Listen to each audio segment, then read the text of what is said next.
Bandra Talao, officially known as Swami Vivekanand Sarovar, is a 200-year-old 7.5-acre heritage lake located in Bandra West, just a short walk from Bandra railway station.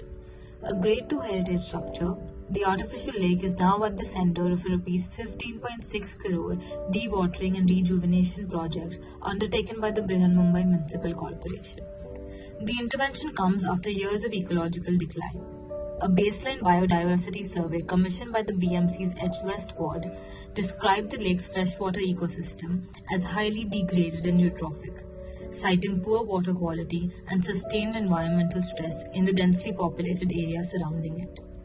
Earlier this year, the lake was completely drained, reduced to exposed mudflats and dense silt.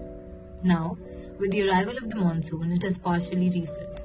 But what remains is a shallow stretch of still, greenish water cut from public access by blue corrugated barriers.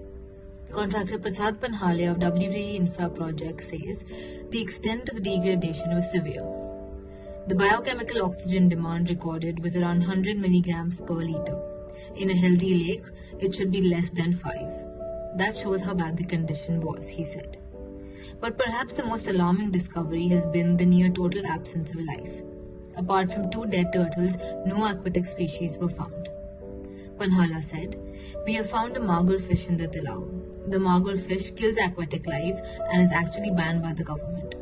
People have brought starfish, Singaporean turtle and catfish and dumped them in the lake despite it not being allowed." Sub-engineer Sahil confirmed that the next phase of the project will involve installing a lake water treatment system. He explained, "It will be a 1 MLD plant. The lake water will be drawn into the system, treated and recirculated. There will also be 4 aerators to improve oxygen levels and remove impurities." The project is being executed in phases. Phase 1 includes complete dewatering and desilting, while Phase 2 will focus on aesthetic upgrades and public utility improvements around the lake perimeter. Aimed to be completed by November 2027, the BMC had floated the tender for the project in December 2025, following repeated complaints from residents and activists. For locals, the condition of the lake had long been a cause for concern. Rajesh, a 52-year-old shopkeeper who runs Shiv Vada Pav nearby, said, "The smell was unbearable, especially between May and July. If they had delayed this for even 2 to 3 years, the asset would have reached dangerous levels, which is why we are glad they started the process." But not everyone is convinced that the current approach will deliver lasting results. Former Bandra West Corporator Asif Zakaria has questioned the need for expensive interventions like the proposed sewage treatment plant.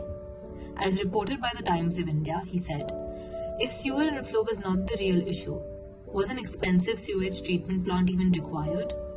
The declining water quality perhaps had more to do with decades of stagnation and lack of continuous aeration and oxygenation." Many residents point out that the walkways around the Talao remain poorly maintained, often attracting antisocial elements. As restoration work continues, Bandra Talao stands at a critical juncture, caught between long overdue revival efforts and questions over how best to restore and sustain one of Mumbai's historic urban water bodies.